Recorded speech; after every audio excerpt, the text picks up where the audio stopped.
It's crazy because when people talk about that mentality and people being like that now, it's just kind of hard to fathom because there's so many cameras everywhere. Exactly. And so many people are like in the house all day. Like even when I went to the bounty hunters before, it's like there's not that many people out there. Once they start to realize that we're out there filming a video, all of a sudden everybody starts coming outside. But like middle of the day, everybody's in the crib. Everybody's online. Everybody's watching TV. But again, see, and now that you mentioned that, brought that up, when I seen that video, this is from years back. I didn't know you. I wasn't even on the internet, really. I was fierce, hot. Who the fuck is this dude, da-da-da? Why these young homies got the homie? Niggas is lucky I ain't in the hood regulating no more right now, because I'd have shut him down. You wouldn't have been able to come over there, Adam. I'd have shut you down, or you would have had to come through me. What was your main objection, or what you thought about it? A1 is, I have this perception where, and I taught this to a lot of my young homies that grew up under me that I groomed, but they are older now. So these are they sons and some of their kids. These are my baby homies that, like I say, you deal with. So this is the new era. But this thing is this. A lot of film production companies come down in these neighborhoods, primarily, like our hood is a monument. So we never let individuals in there. So if you notice, our neighborhood ain't in a lot of movies. Right. You feel me? When they came down, they filmed the Jordan Downs. When John got connected, he filmed the Jordan Downs. They filmed the PJs. When they ended up doing Denzel, they filmed a couple of slots again in PJs, Jordan Downs. Bones connection is what got our projects involved in the film because of my little homeboys named OFTB. So, and then our agreements to that, so it brought employment and it gave work to certain homies when they were shooting certain TV series in. So our neighborhood was starting to get that access for us, that look of the Nickerson Garden, the gritty look. I'm the first person ever shot my neighborhood on cinematic, on a film. My film is called King of Watts.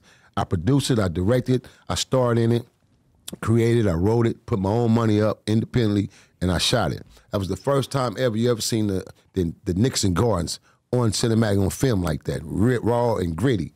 So me being still in my hood and me regulating and politicking, I had this protection mechanism where I protected my hood, where I wouldn't let outside production companies come in and film unless they going through us and we're setting up employment and jobs and security jobs for my little homies, you know, just basically teaching them just how this shit is supposed to be. You don't just go in no neighborhood. I can't go to the Jewish area and just set up. They gonna shut my ass down. I can't go to the Italian area and just set up. They gonna shut me down. I can't go to the Russian area and just set up. They gonna shut me down unless you connected. Right. And I know this from being from the streets and knowing my shit. So I know this concept and I know the protocol of it. So I said, why not we do the same thing in our neighborhoods?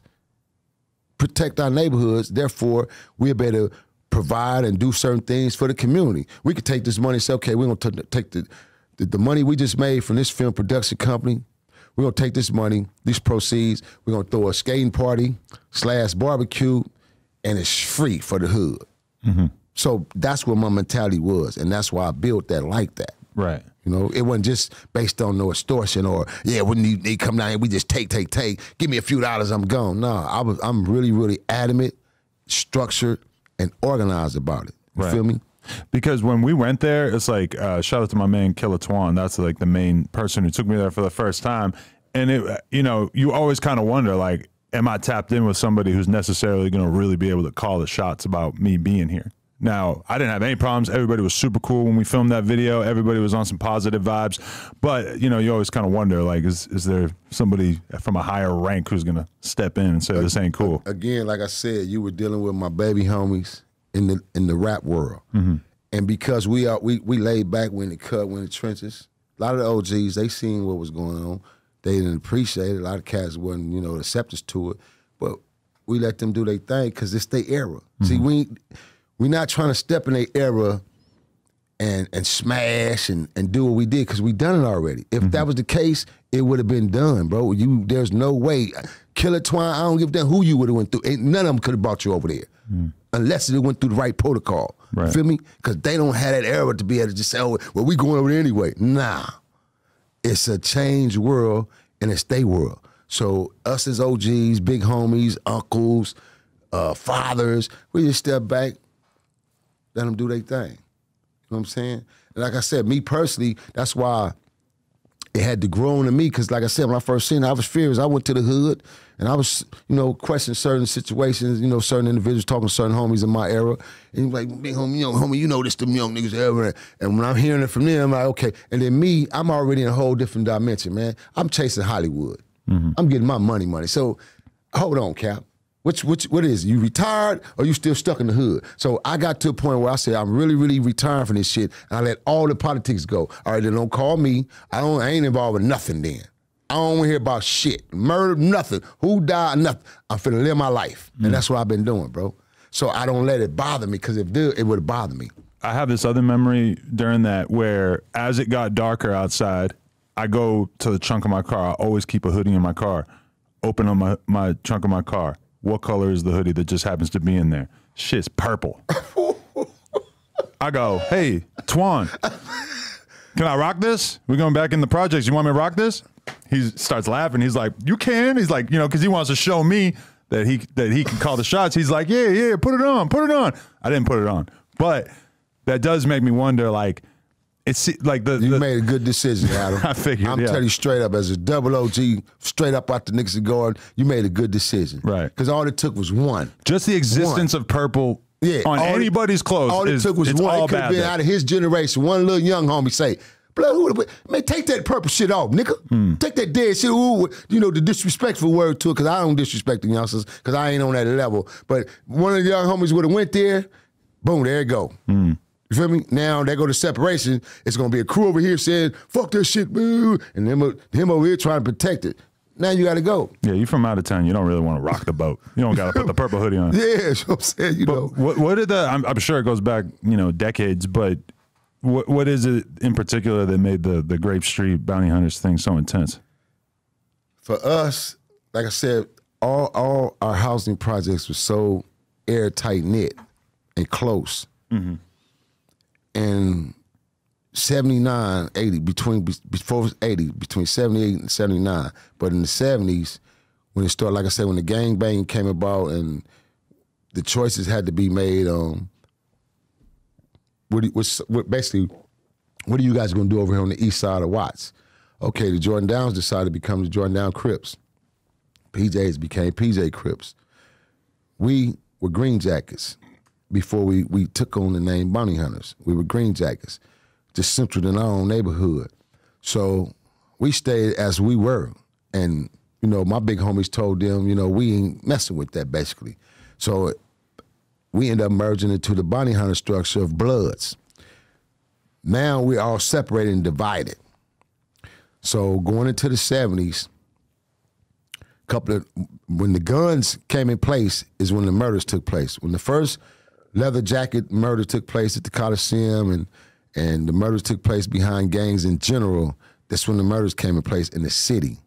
For us in Watts, when the first murder took place in general, as far as from the gang aspect, was later on in the 70s. Then one of my homies, because I called my temp bodies in 79. I called temp.